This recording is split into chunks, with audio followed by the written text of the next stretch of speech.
live. It's Smarter San Diego. Derrick Evans here, and the lovely Nicole Hazelton is back. Thank yes, you. The life of the party is in the house today. Do we need to give license numbers? Is that something you need to do? NMLS 155010. 0181959363. I'm giving you my nerd's number too. Okay, so Nicole, big question here, and this is what's crazy about this. So this is how the universe works. Last night, we knew we were going to do this for weeks, Yes. this segment about new construction, because there's a lot of new construction in downtown. There's some really high-end new construction in downtown that is Yes. amazing, and that's your specialty, of course, downtown. And I got a call last night, very late, like past 10 p.m., from someone who's buying a new construction in Temecula, and he had all these different questions. These things do apply across the board. So the question is, should you buy new construction in San Diego? The first question should be, where do you find new construction in San Diego? That's the truth. And then when you do, should you buy it? Right. What do you think? I wish there was a website that showed you all the new construction. Ooh, idea. Yeah. Ding, ding, ding. let's put it together. We can do that. Seriously. But yeah, there are outlying areas that there's a lot of new single-family construction or condo construction. Mission Valley is booming. True. With condo construction. A lot of beautiful communities up there. Savina is one of them. Yeah, it is. And then downtown, of course, with Bosa, and he just released Pacific 8 and also Savina, and so those are his new babies in downtown. Savina, not to be confused with Savita. Correct. Savita, Mission Valley. Savina, downtown. Yes. And it's more in the Columbia district, right? Right. It is right on the border of Little Italy. So it's Okay. at the corner of Ash and Kettner. Would you call it Little Italy or would you call it Columbia? I call it both on my listings. Okay. And a lot of people say it's right where Little Italy meets the Bay, and it's true. It's right on the edge of the Columbia district. So Columbia district, as most people know it, it's like Millionaire's Row. It's all of the beautiful, True. luxurious high-rises that are along the coastline. Millionaire's Row. We've Millionaire's coined a new Row. term here. More on that to come. Yes. So when you're buying new construction, there's a few things that are nice. A lot of people think that there's things you don't need to do when you're buying new construction, like, well, I don't need an inspection, or I don't need to, do due diligence. It's brand new. Nothing should be broken. Right. That's incorrect. So what's nice about new construction is, man, there's nothing better than buying a brand new house. It just smells new. My first house I bought was brand new, and it was the best thing ever. And then my cat peed in every single corner of that place. Oh, no. Within a year, she ruined it for me. But I don't have her anymore. But I bought a new construction home, and it was so amazing. And what was really cool about it was, when you're buying new construction, especially if it's unique, and it depends on comps and stuff like that, but sometimes you're really, the price is really determined by the market, which is rare. Like resale's different. It seems to be always comps, and there's always some sort of target that you're hitting. Sometimes in the high rises there is, because you have those comps, but in other cases, in the first phase of a development, they're kind of guessing, where to go with it. There are incentives sometimes that are thrown out there. We have some tricks on that, by the way. If you're buying new construction, stay tuned. There's some things you need to know about how those incentives work. But for the most part, when you're buying new construction, you're dealing with a builder versus a seller. Right. What would you say are the advantages, disadvantages to working with a business as the seller versus a person? So in a developer sale, like you said, they're setting the price. So with Savina, there's 285 homes. They set the price for every home before they went to pre-construction sale, and they just throw it out there. And everyone's purchasing, and so those comps are going to comp out the next purchase until you have 150 sales, and you get to completion, and they're all there, and they're all comps, and that works. I guess one of the biggest downfalls is a developer will typically not negotiate. And so on a resale, there might be some wiggle room with wherever the listing agent put the price and where the seller wants to sell. And with a resale, with Savina in particular, there is no wiggle room at all in the price. No wiggle room. No wiggle room. There's no haggle, No haggle on this new construction. No credits. What about in general? Because like the gentleman I spoke to this morning, he's buying Temecula. What about some of those more detached developments and stuff like that? Same deal, developers, no wiggle room? Sometimes, but they will typically offer incentives. And so sometimes they'll offer to credit closing costs. Sometimes they'll offer to do some type of upgrade. Pacific 8, they offered to build out, $10,000 worth of California closets in your closet space, and that was an incentive for a short period of time. And So they throw the incentives out there so they can keep the prices the same because they want those comps to be under control, essentially, basically. So like, hey, instead of us lowering the price from 700,000, we're going to give you to 650. We're going to give you $50,000 in incentives. That's way too much, but just the math of okay, we're going to give you this instead of lowering the price because they want that comp to come in. So that's something you could check too. I guess if you're buying in and there's comps, you can go and look and say, well, what kind of incentives did they get? Right. Is there a way to find that stuff out? Or do you just have to call the agent? Good question. You probably just have to talk to the sales agent. I don't know if they'll disclose all of the bells and whistles that were previous to you. But another thing they don't want to do is disgruntle that first phase of buyers. Let's say they're in phase 2 and you bought in phase 1. They don't want to reduce the prices just to make a sale. They want to increase them, actually. Right, absolutely. That's because ultimately, if prices start going down and those first phase people start selling, that's going to really hurt the comps, essentially, for the next phases. Right. So there is some incentive there, and I do like that, which you don't get any of that stuff when you're buying resale. Right. The hard part with new construction, though, I think, is right now in San Diego is just location. You do get these infill units here and there of new construction, which can be really, really awesome, but they're a little bit more difficult because they're kind of all unicorns. Right. So, it's like usually they're higher end. Like you're not getting $750,000 infill houses for the most part, right? You're getting $2 million, custom build, amazing. That's typically what it is. So for most people who are looking to buy a house and they're looking at new construction, you're looking on the outskirts. You're looking at Temecula, they're doing some in Fallbrook, North County, East, Escondido. You're looking at some of those areas, right? Valley Center, something like that. But with, you were talking about Savina being downtown, high rise, a different story, same concept, but different story. So the incentives, let's go back to that because one of the things, I'm going to speak a little bit as a mortgage guy here for a second, is that you'll see a lot of times the builders will say, and now they're very careful about the way they do this because technically you can't say, hey, use our in-house mortgage guy and we'll give you $8,000 towards closing costs. You can't say that. They cannot do that. Now they will imply it. They may actually say it, but they won't do it in writing. They may say it. They may say, well, are you going to use these people? Because if you do, we could do this for you.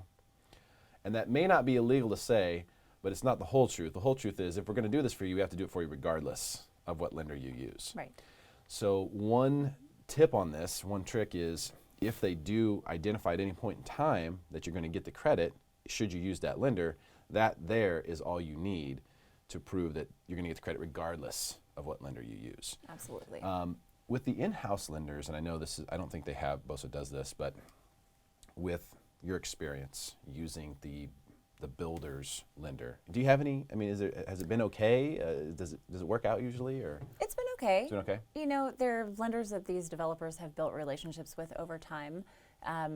For me specifically, one lender couldn't do it, and it was a designated lender, just because upgrades were made and policies had changed in the 2 to 3 years it took from the time the contract was taken until the construction was completed. Gotcha. And so it's good to be, if you're getting pre-qualified with a designated lender, also talk to your lender as well and just make sure that it's something that they can work with. Yeah, have some options there. Have some options. Have some options. It's always good to have options. It is your choice. Yeah. And you want to, in my experience, the builders, lenders, what's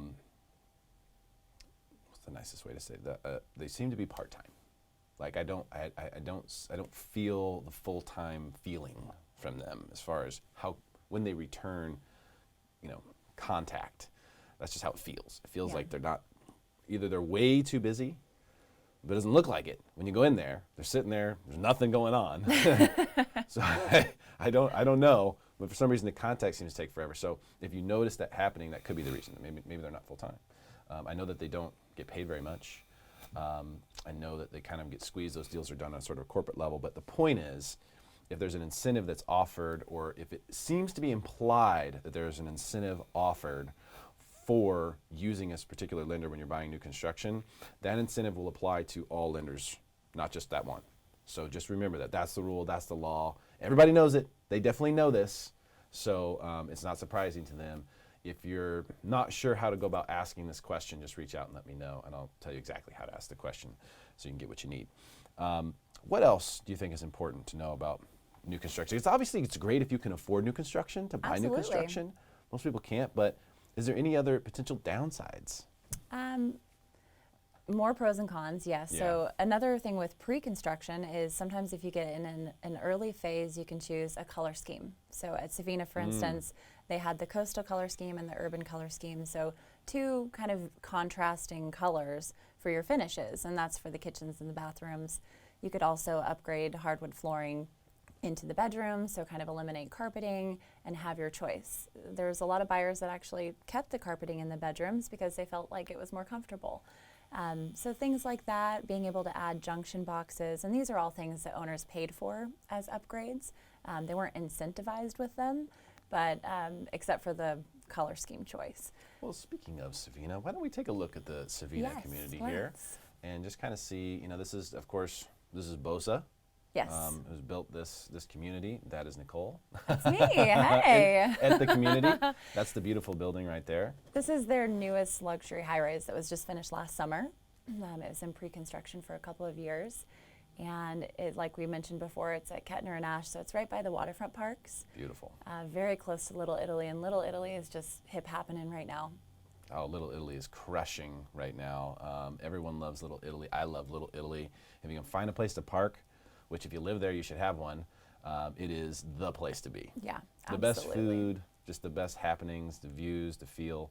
It's awesome. Definitely. So this is an incredibly walkable community, and it really does feel like you're living in a resort. So Looks like a resort. you pay these HOA fees and you get something for it. I hope so, because Yes. that doesn't always happen. Right. Like you compare, and I'm not going to pick out any buildings, but there's some buildings where it's really expensive. Look at the views. I mean, this is just crazy. Oh, it's incredible. So this is one of our, actually a few of our listings in the building, just to show you the different color schemes and the quality of the finishes. It's brand new. All of the, oh goodness, I'm juttering my words.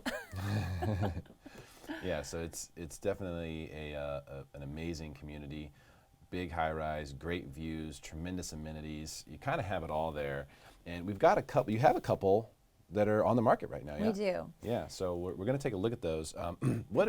So who is it that is looking for Savina? This is a particular new construction, high rise. You called it Millionaire's Row. Except for Savina's starting prices were in the sixes. Seriously? Yes, What? and there was recently a one bedroom that was a resale that went pending for $650. So it's still Wow. very approachable in pricing. There's kind of something to love in every direction. When we first started selling, we had over 93 floor plans to choose from, and I know all of them. Do Studied you really? them inside and out, yes. So the benefit about buying now, even though you're getting into new construction, it's finished and you can walk through it. So you can actually see what you're buying. When you're buying pre-construction, you're looking at a floor plan. But when you're buying pre-construction, is that more advantageous, like price-wise? Do the prices increase The sort of as prices time do goes? increase, of course, with the market as well, because you're talking 2 to 3 years' time. The market obviously increases, hopefully. Yeah, And it should. In new construction, they're really planning on that. They're really banking on that, yeah? right, Yeah, because they build ground up, yeah? absolutely. Yeah. And so this was a hole in the ground when we first started selling. And, you know, the underground components are what takes the most time. And so that was occurring for about a year. And then it took another 2 to complete. Well, let's take a look at what Yeah. new construction can get you here. We're on Nicole's website here, yoursdhome.com. So this first one is unit 2502. We can just dive in here. Nicole, you can kind of tell us Absolutely. what we're looking at. So 2502 is one of the most unique floor plans in the entire community. There's only 5 of this floor plan, but only 1 with this terrace. And so this is a nearly 500 square foot This terrace. is bonkers, Nicole. The view is insane. Whatever. Look at that. It faces north, but you do have those sweeping northwest views over the county building. Beautiful lit up in the evening. So you have city, you have water. It's remarkable. Spectacular. Yep, you have 2 full bedrooms. They're on opposite sides of the plan, very private. This is crazy. You know what's nuts too is when you get this high up, what I've learned, and I was just on the 6th floor in Park Terrace, I didn't hear any of the noise. Like even it was busy. Only on like games, like game days would I hear anything, but normal traffic and noise and stuff like that, you're not gonna hear. And this is the 25th floor, Right. so it's peaceful up there. Very It's the peaceful. bird's nest. You don't hear the street traffic. You know, every now and again you'll hear the planes when the fog rolls in and they take off in the opposite direction. You hear the thrusters. You'll hear the cruise ship sounding their horns, which makes you want to go on vacation. You're already on vacation. Look at your patio. Now, that one up top there, that's coming off the master maybe? The one up top is Yeah. the neighbor above. Oh, that's the neighbor above. Okay, gotcha. So this is a single level, and you're actually it's a looking. single level? Yeah, single level. Wow. All of the units at Savina are single level. Genius. Yes. Absolutely genius to set it up that way. And so you've got all this outdoor space with this view that you get to take in, and look at the glass. So you have basically a glass wall right here Yes. that pours natural light into your living space. It's very light and bright, and then you can see there's a reflective quality also. So when you're in the home, even though we sold these homes in the beginning with a view to the north, you actually have the reflective view to the bay. And so you get these views in all directions. And this kind of shows you the daytime. You know, we had the nighttime view. This gets you almost basically right at sunset. Absolutely. Super cool. And you'll have more sunset off of that patio as the summer nears as well, because the sun moves It does. back and forth and shifts. Yeah, I didn't realize that, but it absolutely moves constantly Yes. north and south. And you notice that more when you're downtown, because yeah. you have buildings blocking it. Like for me in Del Mar, I had trees blocking it, so There I you knew I had go. a small window. This is that coastal color scheme. So that's more Okay. of a walnut finish on the cabinetry. So this is a two-bedroom? This is a two-bedroom. Two-bedroom, two-bath? Two-bedroom, two-bath, 1354 feet approximately. Hardwood floors throughout. The owner also upgraded the light fixtures, so they've got the chandelier in the dining room, and they've got the really contemporary ceiling fans in all of the I was gonna say bedrooms. super space age ceiling fans, like the Star Trek ceiling fans. Very, very modern. Views from all the rooms. I love this. This is so cool. It is incredible. We have listed this one at that $1,749,000 price point. Okay. Yes.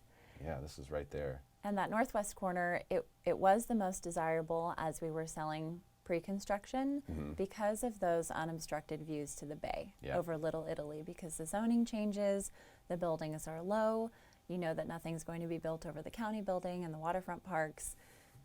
So it's you basically, you know that it is what it is. This is what you're going to get, plain and simple. It's very hard to say, you know, something is unobstructed in downtown. So 1.749 for this one. You got it. That's awesome. And is there an open house or anything happening, or? There's you no can't- open houses, but we can do private Private tours showings? all the time, Okay, terrific. anytime.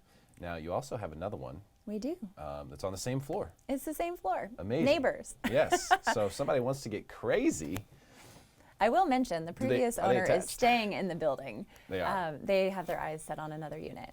okay. Yeah.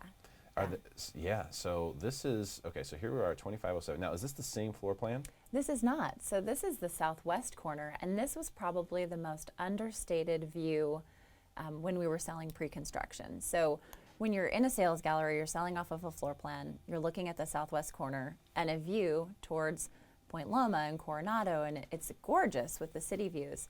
What we didn't realize is that when you're standing in the living room, you have this 360-degree view to also the northwest. And so when you're in the living room and on the patio, this is also your view, which is to the northwest, even though you're not on the northwest corner, paying a premium of several hundreds of thousands Wow. to be on the opposite corner of the So building. this is a smoking deal, is what you're telling me. This is a Huge beautiful value. home. Huge value. So you still have a gorgeous balcony, and notice how they have the glass railings, so you can still enjoy the view from when you're inside of your home. Yeah, you don't have that's unobstructed right there, but you still have the safety of having the railings and everything there. Yep. This kind of shows you. This is that southwest view, so this is what we showed in the gallery. So this corner sold a little slowly at first, and now after post-construction, these units are moving a little quicker. Yeah, that makes sense. It is a different layout here too, huh? Just Totally kind of different. All the way around, the floor plan's just different. So almost the same square footage. It's approximately 1,390. It's also 2-bedroom, 2-bathroom, but the majority of the square footage here is in the living room. This one's actually bigger, yeah? Yes. Technically, square Yeah, footage-wise. absolutely. So just a different kind of layout, but still very open and bright. Very open, very bright. You've got those to-ceiling windows that have all of the bay views. They're incredible. This owner also did the upgrades with the ceiling fans throughout. They added the automated blinds. Yes, it's my favorite thing. Yes. Push a button, blind It's me. done. Blind me. Well, and being on the southwest corner, these are things to consider when you're moving someplace like downtown. Where is the sun? How warm is my unit going to be? Am I going to get direct sunlight? Yeah, and it changes throughout. There's certain times of the Absolutely. year where you're going to really want that. Certain times of the year where you're definitely not. So, I mean, I think that's a really nice feature to have. And everything here is just dialed in, you know. I mean, these are very lightly lived in, yeah? Absolutely. I mean, most of these have been used as a second home. It looks like it. And circumstances change. I mean, you place a deposit with a developer, and that's another thing when you're buying new construction. Those contracts are ironclad. You're not getting out. Yeah. So once you put that deposit in, you have to be committed. And these owners committed years ago. And by the time construction's finished, you have to close. So maybe you move in, lightly use it, even though you're anticipating that you'll be selling. Gotcha. Well, that is one heck of a unit that you have here on the 25th floor. You've got two of them in this beautiful building here, 1388 Kettner, which is also, by the way, very easy to get to. For those of you who don't know, you can get to Kettner off the 5 very, very easily when you're heading south. Very easy to get on the highway as well, and head north from this area. And ultimately, and this right here, this is the entryway to the building. It's incredible. Yeah. I mean, it looks like you're walking into the Ritz-Carlton. Yeah, it's pretty cool. And there are very friendly staff. So you have 24-hour lobby attendants. Oh, you have a staff. You have a staff. I didn't realize you had a staff, darling. Most of the staff greet Tell you the by staff name. to run along and grab my car. So for a measly, $800 to $1,100 HOA fee, you have 24-hour staff. You've got this beautiful fitness center that's over Run along and grab my laundry, will you, please? Thank you. Put it in the dryer on light. Anything that you need. You need the music louder in the gym. You need the temperature cooler. Is the steam room not steamy enough for you? We call all the time. Steam the steam room for me, will you? Thank you. Get it really steamy. It's like the lifestyles of the rich and famous. That's right. But it's approachable. But it's approachable and affordable. Well, and it's great. I mean, also getting into a new community, like the HOA board is still being built. You can really get heavily involved. You can meet all of the neighbors. Everyone's very social. A lot of the owners are coming from, larger homes or single family living and exploring condo living for the first time because they're in a brand new building and new to downtown. Right. And it's a great community. Super, super cool. Yeah. Of course, when it comes to, this type of thing, when you're looking at new construction, when you're looking at spending, 1.5 to 1.8, it's important, to always have that professional guidance. I think, it's just one of those things where, look, you have a lot of options. Okay, let's be honest. When you're at a point where you are looking at 1.5 million or 1.7, 1.8 million, you have a lot of options. So it's important to look at everything, look at all the possibilities. If you want to be in downtown, this is kind of like the newest, sweetest spot, right? This is the new cool. This is the it spot. This is the it spot. It was like Pacific Gate for a second, right? And then Savina. Right. And they're both Bosa, right? So they're both Bosa. So so you've got opportunities here. I would recommend, especially if you're looking in downtown, if you're looking at new construction, if you want more information about these listings, contact Nicole Hazelton. We've got her information on the screen right now, and that is the best way for you to go, is to talk to someone who really knows what's going on and get their opinion. I mean, that's what I would do. If I was looking to buy in downtown, I'd 100% call Nicole and say, Nicole, this is what I'm looking to do. What do you think I should do? It's important when you have good people that you can access, it's important to use them. Absolutely. I just made a new video yesterday. You should check it out on my YouTube. It's called The Smarter Way to Buy a Home in San Diego. And one of the things that I rail on in there is you've got to find good people and then trust them. But whoever you find, trust them. You have to. Let them do their thing. Like, bring someone who has talent. Let them do what they're supposed to do. Give them some reins. Right now, we see a lot of times consumers are trying to hold the reins and try to guide everything, and it's really herky-jerky. Trust your professionals, put them in positions to succeed, which means that you give them the reins, let them take the wheel, let them do what they need to do. I think that's probably the most important advice right now. Find a good person, find someone you trust, and then trust them. And if you don't trust them, don't choose them. I mean, it sounds simple, but we see a lot of issues that come up with that. Nicole, anything else you think people should know about buying new construction in San Diego? There's so much. There is a lot. Just call me. Well, especially when you're weighing new construction, as the communities that have been built between 2001 and 2009 are incredible as well, and they have a lot to offer. They've been through their structural defect litigation. They've had, their HOA already funded, and Savina, of course, is getting its legs, and the developer has pre-funded a lot of that, which is great. The board is being built, and there's still room for improvement. And a lot of these communities that are already established, if that's something that you're curious about, that can play into your decision. Yeah, dig into it, know what's going on, get the facts, get the details. A lot of this stuff, the information's out there, people just don't get it before they make decisions, and there's absolutely no reason to do that. Nicole, thank you so much for coming in today. Thanks for having bringing me. this to us. It's great to have you. Hey, share this with your friends. Let's help make them smarter than everyone else. We got a big day on Smarter San Diego today. We hope to see you there.